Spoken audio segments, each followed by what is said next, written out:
Thank you for tuning in to Stampscaping 101. This is a video that's kind of, I've thought about doing in the past, but I don't know if I've gotten around to it before now that, now that I'm thinking about it. But it's about the beginning scenic stamper and how to arrange your imagery in terms of perspective and scale. I get a lot of questions about that from people new to scenic stamping. A lot of times they're not used to stamping a card where one image represents something that's, 1 foot away from you, to something in that same card that represents something's, 10 miles away or something like that. So sometimes when they get into scenic stamping and they first start out, they have questions about, well, what comes first and where do you put it in relation to, something else? So I hope in this video right here, I'll break it down for you in terms of a very simple approach to scale and perspective. And kind of at the base root of it all, the lower on the card you stamp something, that represents something that's much closer to you than anything higher up on the card, usually higher up. Even if it's the same image, this is the Sedge filler right here used in the foreground, midground and background. The higher you go, it represents something much farther away in distance. How much farther away that is in terms of visual spatial distance, well, it just depends on what you use up there, Is this 20 feet away and that's 50 yards? I don't know, but it's farther away than that. That's all I know, okay? If it's something like a mountain like that, a huge grand mountain like that, well, chances are that's probably, 10 miles away or something like that. I doubt if it's just, 5 feet away from this cabin right here, because that's what we've come to know from seeing imagery like that, okay? I played around with something in this video right here where I use this, I don't know where it is, that ledge stamp. Here we go. Ledge stamp is used here in the foreground down here, but I also used it behind the cabin. Kind of like a Sierra type of thing, where we have a lot of granite. But that image down here represents something much closer to us, right? And when used behind the cabin, it represents something much farther away because I stamped it higher, okay? And I'll get into all of this in the video. I don't want to explain all of it and then just go into the video and, but it's all kind of in there. Background, midground, foreground, same image, High to low, low to high. Larger imagery and objects in the bottom. I don't know, main subject matter, I guess, is somewhere in the middle somewhere. I have that moon in there, but I also have these clouds in here. This is kind of an exception in here. These clouds kind of are, they would represent something much closer to us than the moon, okay? But in terms of photography or something like that, if you've ever shot photography, there's this thing called infinity, right? You just turn, you just turn your focus knob all the way to infinity, and everything within that space, whatever mile away to, thousands of miles away, that would all be in focus, okay? So it's kind of in that, working in that kind of spirit right there. But basically, I'm going to cover these scenes right here and talk about the basics of it. We're all working in black ink, doing these stamp sketches right here. But I am going to do more in this series. And, we'll talk about different compositions and basically where to start for the scenic stamper, those new to it. Okay? So anyways, I hope this video comes in handy for you, and I hope you enjoy it. And I certainly have fun kind of working in this format and of just kind of only doing scenes or compositions.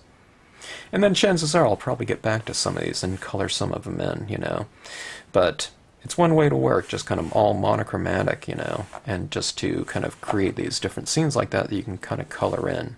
Alright? So thank you for watching, and if you have any questions, don't hesitate to leave a comment in the section below, or you can drop me an email. Okay, this is just going to be a quick video in a series of this type of video that's going to feature some of the basic ideas of scenic stamping in terms of building scenes from a compositional aspect, okay? Now, a lot of people that are new to scenic stamping, they haven't done this type of arrangement of imagery before, okay? For the most part, we're not talking about, you know, in a really basic sense of, you know, stamping, there's oftentimes not such a deep sense of visual space in a card, meaning, you know, they might be kind of arranging different imagery just in an arrangement going from, you know, one side of the paper to the next side of the paper. There isn't, you know, some kind of space in a lot of cards or most cards that represent something like, you know, 10 miles of distance or infinite, you know, amounts of space within that composition that they're working on. Could be a happy birthday card or something like that. Scrapbooking, something, you know, like that, where they're, you know, featuring some different types of imagery and embellishments around a photograph, okay? But they're not building these areas in terms of deep space, you know, like something like this card right here, you know, where you have trees that might be representative of imagery that could be, let's say, 20 feet away from us, to this hill in the background, which, you know, could be, I don't know, maybe 5 miles away, something like that on the other side of the lake. On something like this, we have foreground imagery in the terms of these bushes right here. And you could say that the sky in the background, you know, goes back whatever miles or something like that. But otherwise, you know, the kind of the nearest background imagery might be these background trees in here, which are probably something along the lines of, I don't know, maybe 60 yards away or something like that. I don't know, if you're on the metric, I don't know, you do the conversion, but something like this. We have this elk in the background here, but I don't know, you could say the sky up here is representative of, you know, 40,000 feet or something like that. Maybe not so much, you know, this looks like a kind of this little blizzard here. But anyways, we have something that represents something that's maybe 3 feet from us, you know, in terms of the, this is the spooky branch image right here. And we have it going back, you know, for the most part, the most, you know, the anchor point is, you know, image is back here in this terms of this elk. What is this, 3 feet to, I don't know, 50 feet away or something like that. I don't know. Maybe, probably a little bit more. But anyways, when you start, I'm going to work in my wood-mounted stamps in this video just because we can see the indexing on top of here. And this is kind of a beginning scenic stamping video, but here we have all this different imagery, okay? And it's completely understandable in terms of, you know, where do you start with something like this, you know? And that's been a lot of the comments that I get from people new to scenic stamping. They say, okay, well, I kind of get it in terms of the, what we're going after, the end result, okay? The end goal in terms of how something should look, but I don't know how to get there. I don't know how to, you know, do scale, how to arrange scale and perspective, okay? And what they mean by that is Western perspective, you know, in terms of where something would be located in terms of composition, okay? And for that image to represent distance, okay? Now, I'm going to talk about it from a very basic standpoint with the use of this imagery, but the nature of this imagery, no pun intended, is for these items to be fairly flexible. So let's say, for example, what I mean by that is here we have some rocks right here, okay? And they're, you know, they could be very large boulders or something like that. But let's say if I put this image right down here, okay? And let's say I have this little boating fisherman right at the base of these rocks right here. In terms of this relational dynamic, this boulder right here would represent something that's fairly large, right, in terms of scale, because we have this little anchor point to reference the size of this, okay? But let's say this is somewhere in our foreground or something like that, and let's say I have this way up on the horizon in the distance like this, okay? And we have these rocks right here, okay? Maybe it would represent something. These rocks could be, I don't know, a foot high or something like that, right? But, you know, there's going to be all kinds of things like that, you know, different ways you can use this imagery. I could stamp this tree right here, right next to this figure, and we have a foreground tree. I think that tree was in one of those scenes that I just showed, or was it? Well, it's kind of like that. This one's actually, this one is this one right here. This one's shrunken down, by the way. But we can see these pine trees right here in the foreground, okay? But, that being said, I could just take and color the tip of this tree right here and just use them in the distance, like these trees in the background, okay? So, you know, when I'm talking about imagery like this, there are exceptions, you know. This is typically a foreground image, but you can use just bits and pieces, okay, for background imagery. And then again, that's, you know, that's designed, you know, these designs have been created that way, you know, purposeful to try to maximize, you know, the stamper's hard-earned dollars, you know.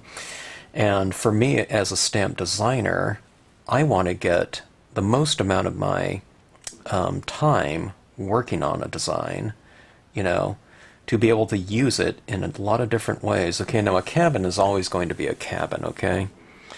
And if I stamp it, you know, somewhere in a composition like this, you know, I can't stamp it behind a mountain in the background and say, okay, well, I'm going to have that cabin up in the mountains, you know, represent something like, you know, 1,000,000 square foot cabin or something like this, where the one down below is, you know, 500 square feet or something like that, okay? But for the most part, a lot of different imagery can be used in a lot of different ways and represent a lot of different types of a variation of scale, okay? All right, now that being said, let's just get into it, okay? Let me clear some area off right here, and this is going to be a black and white, just compositional building video, at least as far as how I generally approach my scenes, you know, and this is going back to, you know, for the most part, the starting point in terms of scenic stamping when using multiple images, okay? Alright, let's get some room here. The table is going to be really cluttered here for these videos, but sometimes it's good to just kind of return to the basics. I talk about a lot of this in a lot of different videos, but this is just kind of narrowing down and really pinpointing this one aspect to scenic stamping, okay? Alright, now you saw those cards that I just showed you. Some of them were elongated half-page scenes, you know, cut down on the length wise. 4 1/4 by 11, I think it is. But for the most part, most of us work in quarter-page cards, you know, for the majority of our pieces, I would say, okay? You can use whatever kind of cardstock you want. You can use some scrap paper if you want to stamp along with me. Now, one of the things that I do when I work on a lot of different compositions, I call it stamp sketching, okay? And for me, a lot of times I get some compositions that I really like, and I kind of want to finish them off later, so I am going to be stamping these compositions on a nice cardstock. Okay, this one happens to be glossy. I think I had some matte there too, but let's just do it with the glossy for now. Unless I come up with a mount one, I can do it on that too. It doesn't matter. The compositional building aspect doesn't change depending on what type of surface you're doing it on, okay? So, okay, where do you start a composition? Well, it just depends on what type of imagery you want to, work into your scenes, okay? Now, let's say, I know that I want this to be a cabin scene, and this is kind of the main imagery that I want to focus on, okay? All right. This is going to be typically the first thing that I would stamp out, okay? And the reason being is because this is an open type of design like that, okay? In other words, if I stamp this first, I can work my imagery around it without getting that imagery into this cabin, okay? So, that being said, let's say I stamp out this cabin right here, and if I want to stamp out these mountains in the distance, okay, I can just mask off that little cabin right there and stamp that right on over the top of it, okay? Now, now where do things go, okay? Let's reverse a little bit. Okay, I'm going to stamp out this cabin scene, and let's say I have these mountains in my collection, okay? Alright. What goes where? Well, for the most part, these mountain peaks, this one's a pretty easy one, okay? It represents something that's pretty far away. Now, if I'm doing some sort of, Antarctic or cave type of thing, let's say there's, these jagged things on the ground. They're not, stalagmites or something like that. But, I mean, if I wanted to do some kind of, like, frozen winter, landscape or some kind of seascape, and these are some jagged rocks, this could be used as foreground, okay? But let's just use it in a very traditional, unconventional sense, or a conventional sense, and let's just put it into the background, okay? Alright, well, what comes first? You could stamp this first if you want to, or you can do this one, but this one, I think it's a little bit better because I can mask out that cabin right there, okay? So let's say we're building a scene. I have my subject matter, and usually the things that are higher up in your composition represent things that are farther away. They're more distant, okay? There's exceptions of it, let's say I had some overhanging tree limb or something like that, and that's all the way on the top of the composition. But if you have overhanging tree limbs, chances are that that belongs to some sort of tree trunk, and it's going all the way down to the base of the card, so it's really represents just showing a bit of, some of that imagery, but it's really based on something that's going all the way to the bottom of the composition, meaning the bottom of the tree, okay? So more distant things, have them higher, okay? Closer things, you have them lower on the composition, all right? So let's just do that right now, okay?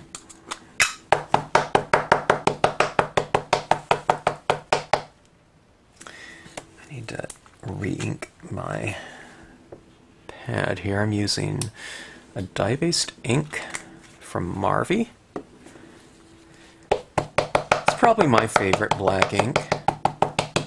You won't find the black case anymore, but you can find the blank.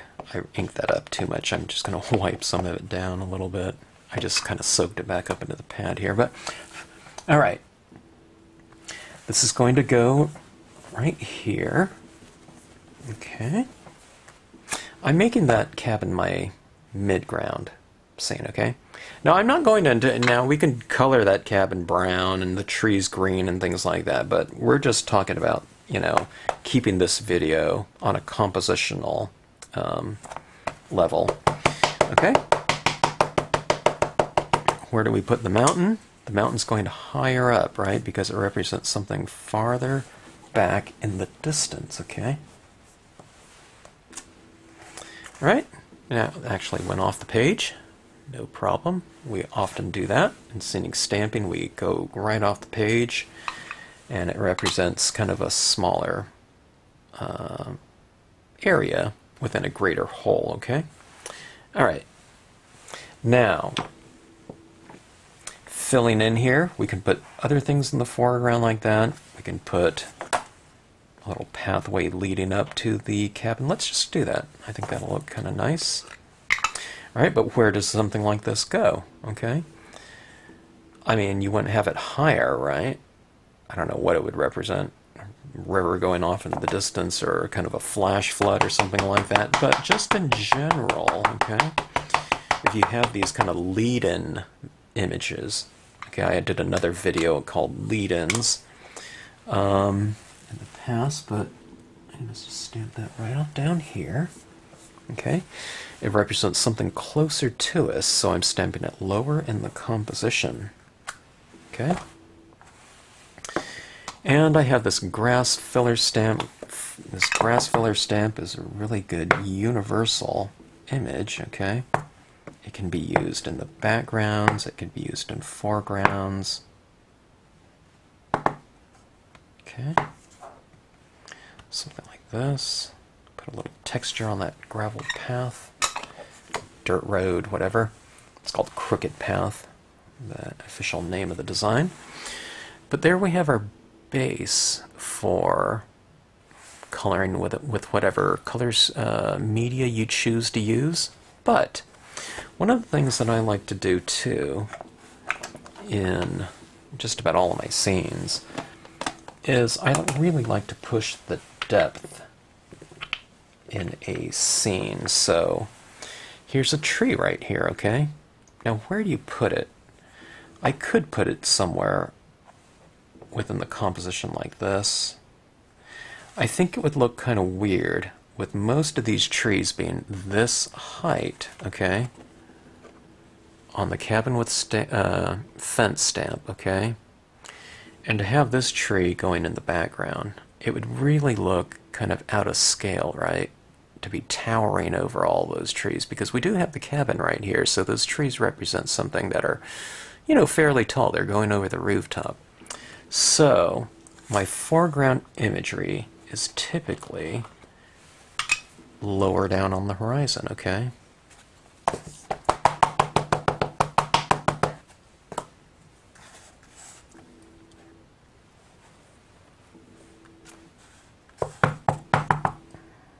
I like to balance out my compositions by stamping a little bit of foreground on each side, like about like so, maybe. Okay. So the closer things, the larger scale, are typically lower on the horizon.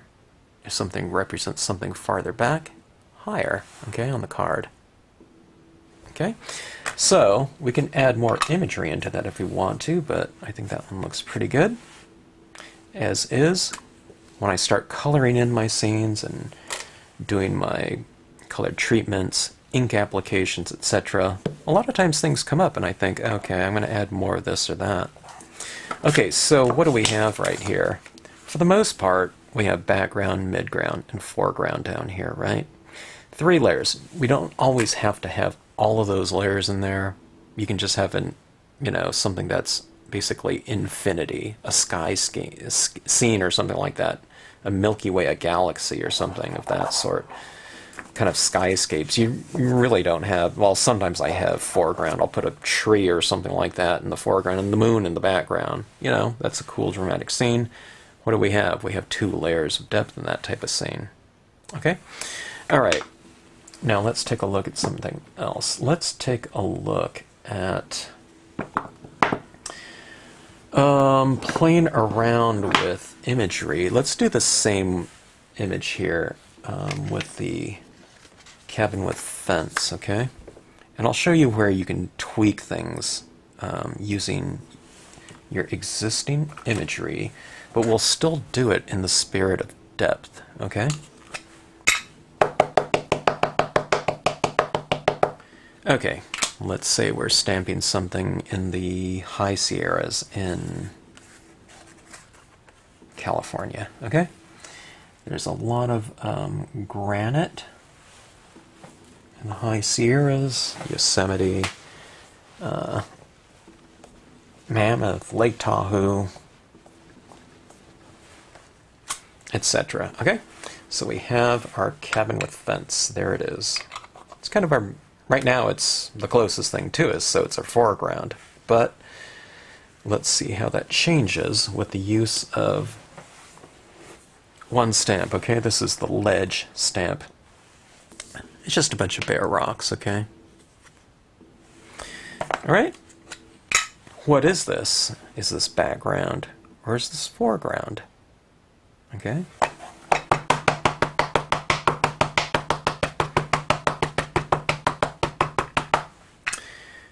Alright. I'm going to wipe off a little bit of this bottom part because I'll show you what I'm going to do with it, okay? I probably wiped off about a ½ inch off the bottom. Not with a wet paper towel and taking it all off, but just dabbed around down there. So that it kind of transitions out a little bit drier, and so it stamps a little bit lighter, okay? But let's stamp this right behind that cabin. I could mask off the cabin, but I'm not going to bother with that, okay? Alright. There's this ledge stamp, right? So it ended right there, so I'm going to do it again. So I inked up this portion of it, this half. So wipe off a little bit off the bottom. Go in here and overlap. Okay. Well, what do we have here? We have now this cabin that's kind of right at the base of this rocky kind of outcropping or boulder area, right? It's kind of nestled into this little cove, maybe. Alright.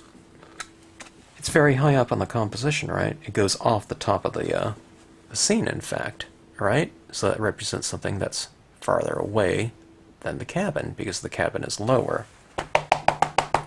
But let's just use this ledge, and what if we stamp it out down here? I'm going to change the angle just for some variation here. Okay. Stamping it lower on the horizon makes it something much closer to us, right? So the same image is used in the background and the foreground. And here we have this midground in here. Okay? Let's go back and let's use the same Sedge filler image.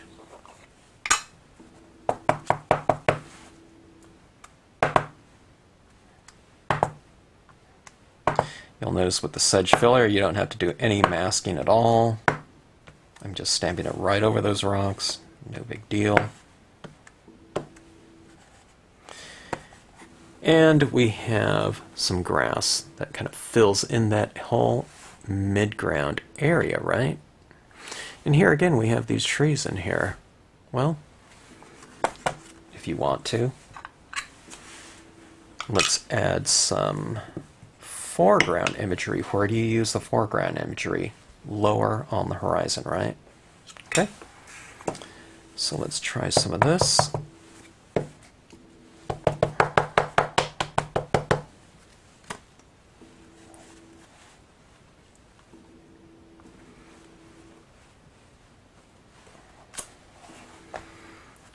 There's a tree right there. It's even closer to us now than the ledge, right? But let's tweak it a little bit. Okay. Let's ink up again. I tell you what, let's put the next, I need some more better masking material here.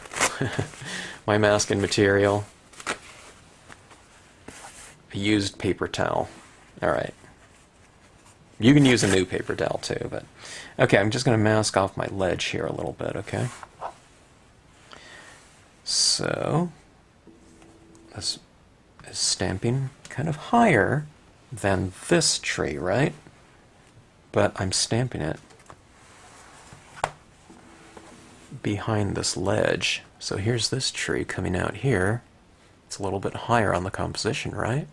But it represents a tree that's a little bit farther back, still within the foreground, than this tree right here, right? Because it's a little higher up.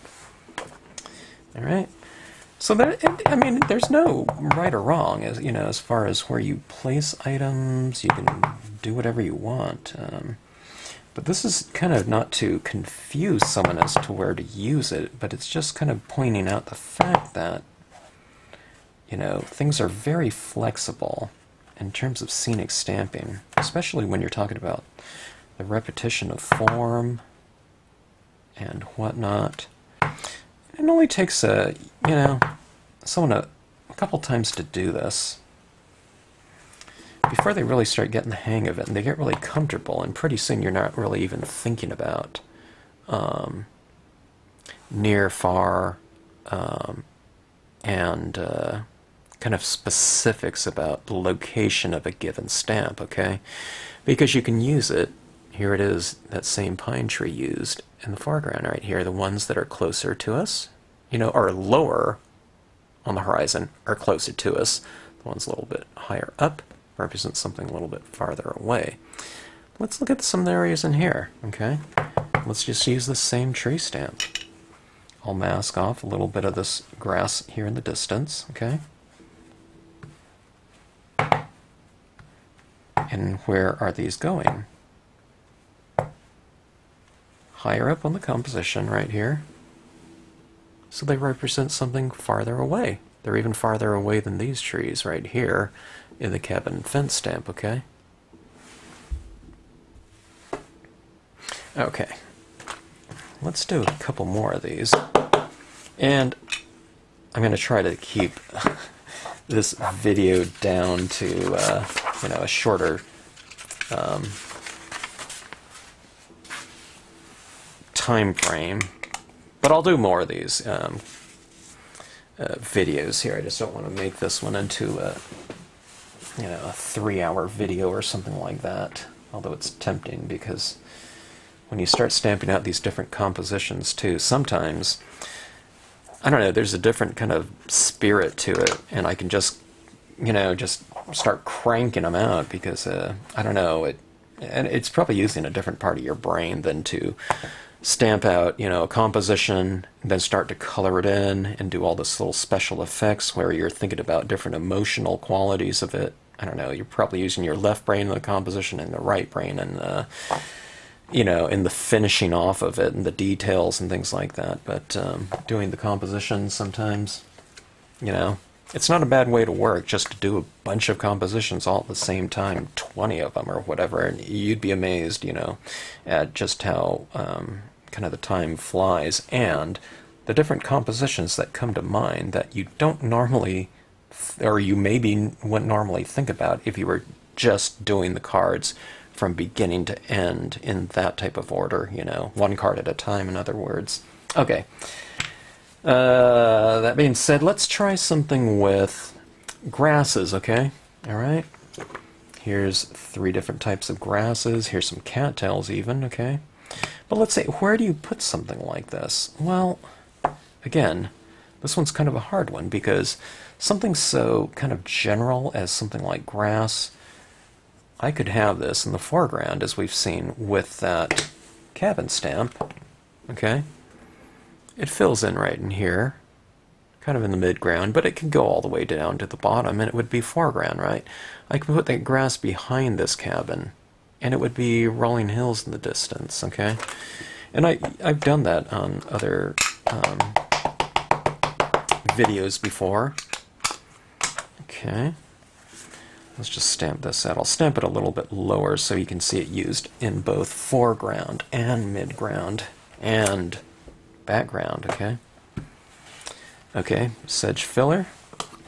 Sometimes the most kind of general stamps, you know, non-specific, are the most universal and therefore the most useful stamps, okay? Just textures, okay? So there it is in the foreground. It's kind of going on. When you get up to that main image, it becomes midground, right? But let's keep going in the distance like this, okay?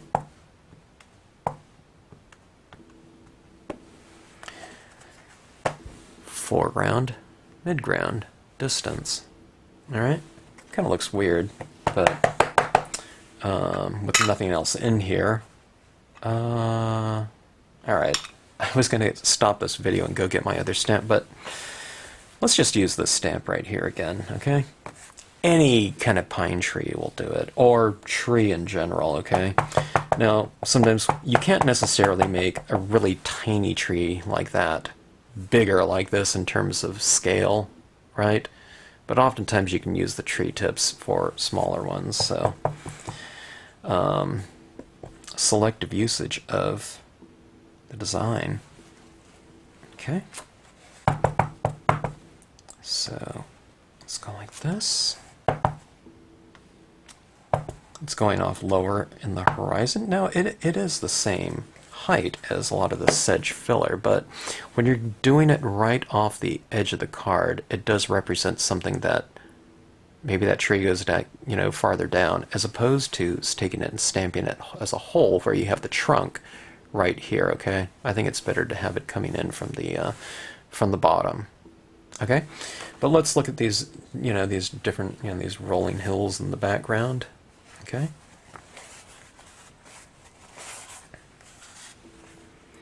Do a little masking. Okay, and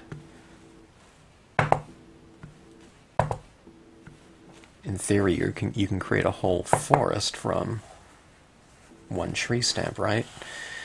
The beauty of rubber stamping, you know, the repetition of form and you know, the ability to create, you know, a lot more from very little, especially when it comes to scenic stamping, you know. If we're doing word stamps or celebrations like a, you know, birthday or something like that, I don't know that you're going to stamp happy birthday or various parts of that happy birthday stamp 20 times. Not that you couldn't, maybe it'd look like wallpaper, you know, patterned paper or something like that, but a little scraggly looking tree or something like that, but you get the idea, you know, it represents something off in the distance. I would use a different stamp, you know, which would be better back in here, or I would kind of merge it with other ones. Let's say something like right here. If this tree was in here, this deciduous aspen tree, where would it go? You know? Would it go back in here? That high on the horizon? Probably not. It would be some kind of enormous tree in the distance, okay? This looks a little bit better though, right? About that scale, okay? So you kind of move it around. It's a larger tree form, it's larger tree form than these trees in the background, right? These are pine trees, and they're this big, okay?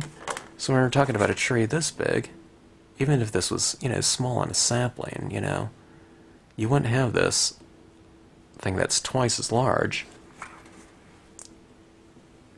at the same height. Maybe, I don't know, you know, I mean, there could be, maybe, you know, someone planted some tree and, you know, it dwarfs everything else around it, but for the most part, I think it looks better kind of lower down on the horizon. Let's say we had both. We had some pines and deciduous. Okay, now if I was doing this, I would probably stamp it out in, you know, some sort of color like a green, yellow, green or something like that. More true to form with an aspen tree, you know, depending on what stage it's in, you know, during the year. But let's just put some of this down here. Okay, to create kind of multi-textural kind of foliage area like that, okay? Alright, but now let's carry that same idea back in the distance. Well, do I need a much smaller aspen tree? You could, but let's try it with some of just the tips of it, okay? But I'm going to make them much smaller because they represent something more distant and they're higher up on the composition. So it represents something much more distant, okay? And again, this would be better if it was in color especially, you know? But doing it in black, I think you're able to get the point a little bit easier because you can see these a little bit better that way, okay? Alright. Something like that, little peekaboo tips, you know, showing like that. Okay, so that is that. Lower down, closer up, higher up, farther away. Okay, now let's talk about some figures instead. Well, let's see, let's do a composition before I get to that first, okay? All right. Let's say we're going to do a water scene. Lakeside, Cove, large, one of my very basic stamps. It's kind of like been a go-to stamp over the years for a lot of different scenes and compositions. Okay. Where does this go in a scene? Kind of depends on what you want. If you want more foreground in a scene, where are you going to put this? I'd probably put it a little bit higher so that I can put more things down here in the foreground, lower on the card, right? If this is going to be kind of a land focal point, but I want more sky imagery, let's say I'm going to do a real dreamy scene with a Milky Way in the background. Well, if that Milky Way is going to be kind of the dominant kind of theme within the scene, then where do you stamp this? You have to stamp it a little bit lower so that you can have more of that higher area on the page for that different sky imagery, okay? So that's, you know, that's the only considerations. Do you want more water? Do you want more sky? Okay? Well, let's say I want a lot of sky, maybe more sky than water or foreground. So I'll stamp it a little bit lower on the horizon, or lower on the card. I'll make the horizon line lower, in other words. Okay. Or a tree. Oops, I didn't press hard enough there. Let me do something here.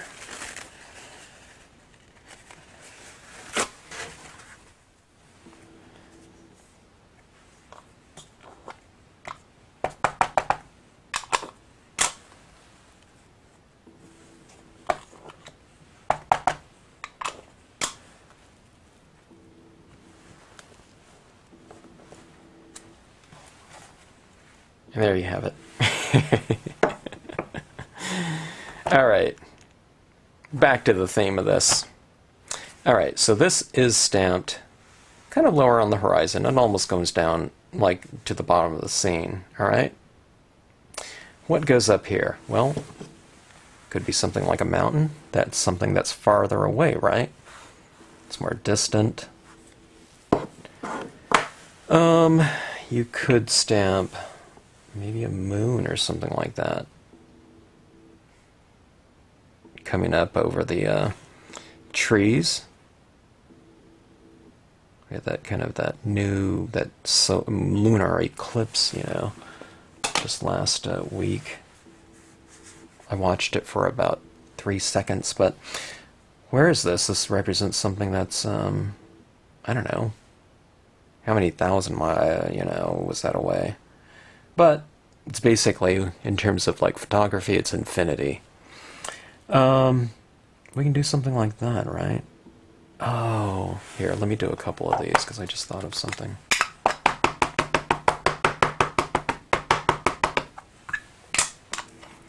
Let's get this moon stamped out right here, okay? Wherever you want it on the composition. Okay. Something like that. It represents something much farther away, right? Because it's higher than the Lakeside Cove, okay? What do we do with all this area up there? Well, just like with a kind of a grassy area being filled in with the sedge filler, I like to fill in my sky with you know, some extra clouds, or you can use, you know, some of that kind of amorphic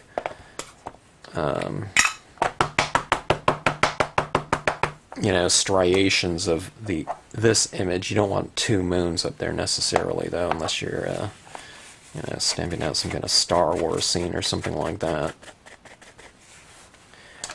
Okay, I have this cloud image right here, so it's kind of a general cloud stamp that I can just kind of fill in. It's stamping it higher, you know, on the horizon, but, you know, is the moon farther away than the clouds? Yes, you know, much farther away, okay?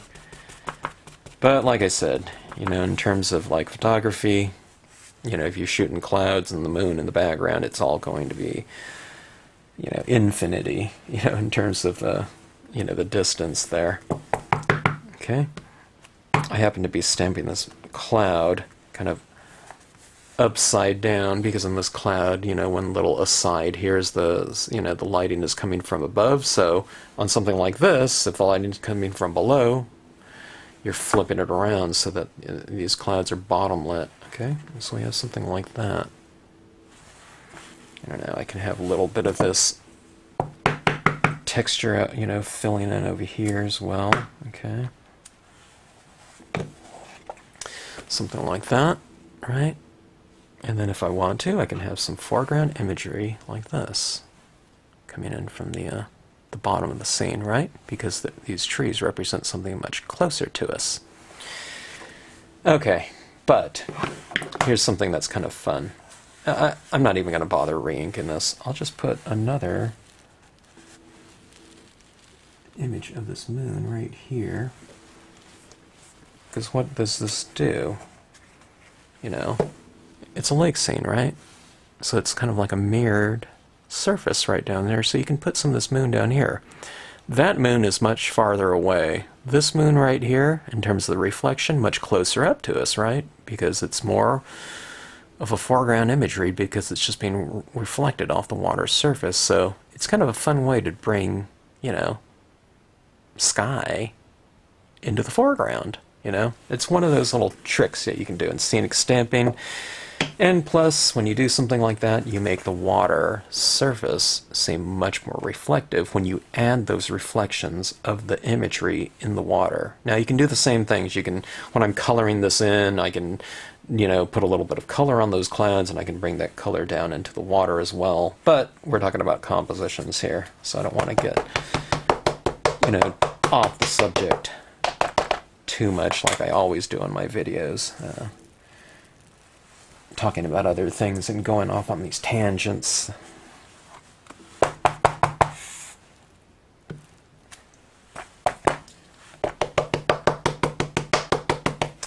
Okay. Oh. Rocks and pines and rocks. Sorry. Couldn't remember the name of it there for a second. Okay, so we have some of these trees coming in here. Now, when I'm doing this, when I'm stamping these compositions, usually I'm going for various values of impressions. Okay, so if I want that Lakeside Cove large to look, you know, much farther back in the scene, what I'd be doing is I would be stamping it kind of in a lighter value, you know, maybe gray or something like that, and stamping it out so that these trees stand out a little bit more in the foreground, okay? But we're talking about this video, again, from a compositional aspect of it, so just basic scenic building. But, that being said, you can do these scenes just all monochromatic, all mono value in terms of black, or, you know, some other, I would recommend kind of a darker tone, you know, when you're practicing your compositions. And you can just go in and color this in, almost like a coloring book or something like that, you know. Okay, let's see something. Okay, now let's go with something like, I don't know, let's go for these trees here, okay? Yeah, let's do that. Okay, this is the Oak Row stamp. Okay.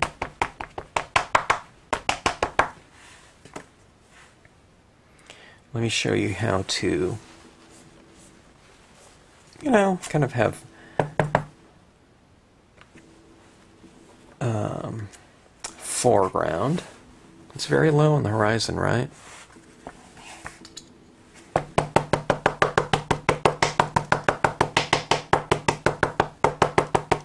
Okay. Coloring it up again. Mopping off, I don't know, it's probably a good inch or so, and then wiping off the very bottom part really good, okay? So what are we doing here? We're kind of transitioning this from wet to dry, so it stamps out dark to light down here, okay? And let's place this in here. You can do it at a slightly different angle, or you can have it going this way. And why don't we keep, you know, with that kind of sloped theme there, okay? Something like that. Now, we don't have scale, you know, the use of scale in here to really push the distance, you know, larger trees in the foreground, smaller trees in the background, okay? But I am just using the kind of the Western perspective, you know, convention of things higher up, representing the, those images or those items as being more distant, okay? So just going along with that, let me see, let me stagger this a little bit so it doesn't look so symmetrical in terms of the repetition of form, okay? Okay.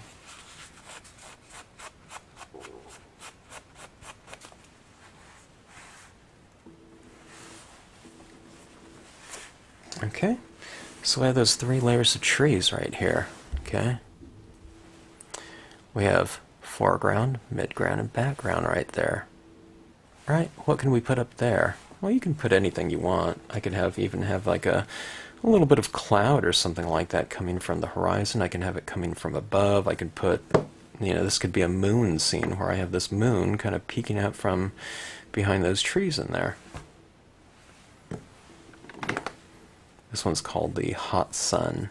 I can do the scene in, I don't know, blue or something like that, and it can be a high noon sun. If I wanted to do a sunset scene, you know, some golden light, you know, streaming through there, I could stamp this one out in, you know, red or something like that, or orange, and I can put it right down in there. And what does that do? It represents something that's much farther away, therefore it's higher up on the composition. Okay? Oh, let's just try something. The idea of this one kind of was attractive to me, using that same Eerie moon. But I tell you what, I was supposed to go with all kind of mono value, but let's do that. But let's just stamp this off once like that, okay? And I'll stamp it in here, like about like so. I hope I took off enough ink where it made a difference, but we'll see. Kind of, okay? A little peekaboo moon coming out there. Okay, so when I finish something like that off, like this off, I would probably put some kind of passage of light coming through these trees in here, okay, like that. But there's your composition, you know. It could be as simple as, you know, the same image, 2 images. Foreground, midground, background, and sky. Sky would be the ultimate background, right? Or stars or something like that in the sky. Okay, now let's do something here. Quite oftentimes what we'll be doing is we'll be stamping some kind of imagery in the form of people or animals in a scene, okay? If it's a Father's Day card or something like that, maybe we're doing some sort of lake or some kind of guy fishing if you're that person is a fisherman or something like that, or loves the going to the mountains once a year and, you know, dropping a line in or whatnot. Or maybe they just kind of, you know, are attracted to, nature. They like nature, you know. Doesn't have to be Father's Day. Could be Mother's Day, of course. Someone's birthday, anyone's birthday.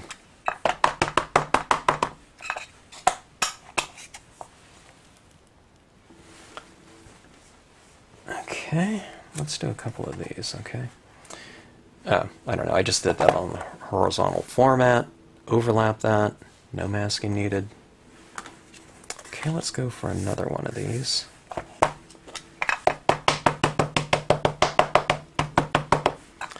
And let's do this one very high on the composition, okay? Leaving a lot of foreground and midground to play around with, a lot of, you know, a lot of area.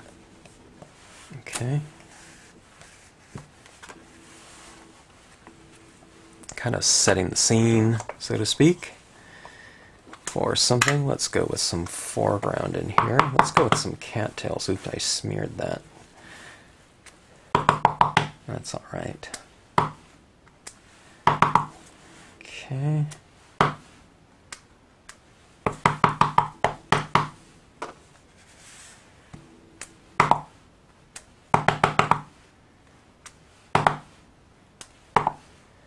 I'm not sure if I have my, let me see, do I have my, I'm looking for my water pattern stamp. I don't know. Maybe I won't do it on this one, but, I don't know, here's shimmering. I don't know. What I'm getting, oh, here's water lilies, lily grass, okay? I could put some of these lilies here in the scene. The higher I go with it, it would represent, you know, something a little bit farther back, of course.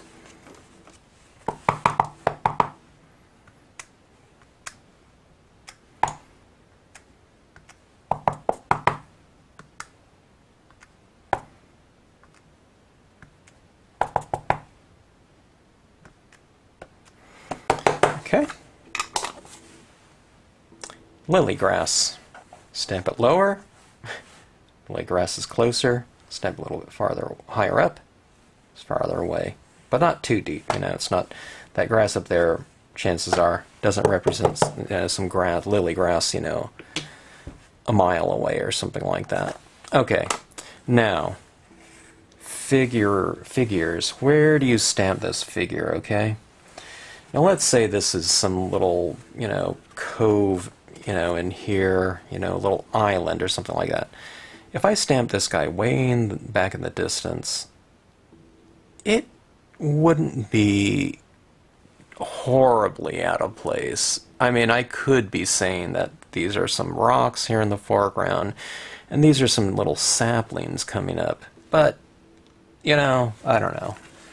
That doesn't really sit with me too well. But where do you put some sort of little figure in your scenes, okay? Where does it make sense? Let's do it in a couple different ways, okay? Yeah, I mean, chances are it would be somewhere in here. You know, I usually just kind of move it around and I see, well, what looks best, you know? What looks good to my eye? And I always say to people, if nothing stands out, then it probably doesn't matter where it goes to you. You know, there's not one kind of area that stands out more than another, but you know you want to use it somewhere, so you can just use it wherever you want, okay? Okay, but here's the thing, okay? Usually, you want to keep that silhouette. What says, sorry, I don't know why, you're not focusing for me here. Yeah, why aren't you focusing? Okay, here we go. What says that this is a little figure is the area around it is blank, okay? So if I put this little figurine right over that black area right there, okay? it's going to merge in with all that area in there. Okay, you're not going to be able to see it. So I'm going to want to keep it fairly in the clear somewhere. But where do you stamp it? Do you stamp it higher? You stamp them lower. Okay? Side to side. Who knows? But let's stamp it where... Let's do these two scenes differently. And I stamped them out purposely, you know, two of them, so you can make a comparison. Okay, let's put this character right up there in that cove, in that Lakeside Cove, you know, fairly close to those rocks, okay? But now let's do another one. But let's do this one really low down here, okay?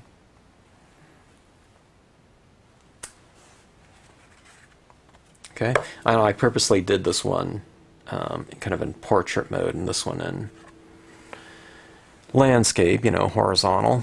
Okay, now, see this character is way down here, sorry. Way down there in terms of the composition. And this one's way up there in terms of the proximity to the rocks, right? So, in terms of scale and relationships based on something that you know the size of. Okay, that's a figurine right there. You know, probably someone, you know, 5 foot whatever to 6 foot something, okay? You know, a foot, you know, variable. But with it being down there, that Lakeside Cove and those rocks and trees in relation to where this is stamped out probably makes it seem like by scale and by relationship this would be much farther back in the distance and much larger, right? This rock, being that it's stamped so far up, is, you know, see like that? It's about the same height as that guy, but we're not saying that rock is probably not 6 feet, you know, tall, right? Because it is so far, much farther back in the distance, okay? But now, this one, he's fairly close to these rocks right here, so chances are, if he was standing up right next to these rocks, he's probably going to be as tall as that rock, right? Because he's on the same kind of a plane or whatever as those rocks in there, okay? So, which one's right and which one's wrong? And it doesn't really matter, right? They both look fine, but you're just saying by relationship, those rocks represent something that are much larger because of the scale in relation to this character so far down on the horizon, okay? And this one's much higher up, so it doesn't matter. It just, you know, it changes kind of the spirit of it, I guess, in some ways. You know, that you're saying that that character is amongst, you know, kind of a larger lake or something like this, where maybe this one right here, maybe is in much more of this little inlet or something like this, or maybe it's more of a pond, right? Because we are standing on the shoreline, so the distance from this shoreline to that shoreline is probably not that far. This one from this one to this one, you know, is much farther away. I mean, you know, this is, you know, if you swim, you can probably swim from this shoreline to this shoreline, no problem. If you're a swimmer, you can probably make that distance just fine, but if you're not, you know, you have to think about, you know, that's pretty far back in the distance now, right? Okay? So, just by relationships, you can change the spirit of something, okay? Now let's say we have some of these hikers right here. Okay, now I don't want to stamp in a whole new scene. This video's already gone on for about an hour, but alright, just a simple little thing. Do you have these characters higher up on this composition than the cabin? Well, not unless they represent some sort of, you know, Statue of Liberty size, you know, statues on the top of that mountain, you know, or something like that. Do you have them right next to the cabin? Probably not. Even if this scene was 11 by 17, and if you had them at the same height, you know, in terms of the relation to that cabin right there, these people would probably be about what, 18 feet tall or something like that. You know, they would be enormous. They'd be the tallest people on Earth, probably. So, it looks better down here, though, right? They look more in scale now to that cabin. And they're also, what? Far, near, close, okay? In terms of the relation to that cabin, okay? So we can have them now returning from a nice walk in the country or coming back from town or something like that. You know, I doubt if it'd be a big town, you know, in a scene like this. But you can kind of put those things down there. Well, it would probably work right in here too, you know, if you put this right in here. But we're not, you know, there isn't too much space in here. I don't think I would put them right next to it like that, because that's getting a little bit too close in terms of the height of the scene in relation to the cabin, okay? So you have to have them a little bit lower. And then from, you know, scale and perspective, it makes more sense to have these, you know, characters a little bit lower like that, right? You know, same thing right here, you know, returning to the cabin. Giants at the cabin. And, enormous, you know, statues, you know, on the hill next to the cabin, okay? Alright. So, that is just step one. I don't know what I'm going to call this. Probably scale and perspective or something like that. Video one. We'll go into some more things like that. I don't know, I'll probably do 3 or 4 of these maybe. They're kind of good for stamp sketches too, and just, you know, going over the basics again for, you know, the beginning scenic stamper. And again, there's so many ways to approach this. There's just not that one way, okay? And then, like I said, you know, there's different approaches to perspective as well, and there's also exceptions, you know. Like I said, sometimes things higher up on the composition don't represent something that's so far, you know, back in the distance. Or, you know, you can have something higher, but in relate, you know, it is closer. Like, say, for example, these clouds right here, they're probably, you know, 40,000 feet away, high, or something like that, or whatever it would be in the sky. But the moon is lower on the horizon, sure, and it represents something much farther away. In terms of distance, I guess, you know, spatial distance that way. You know, so it's like I'm looking like a little hole, you know, going back in the distance, okay?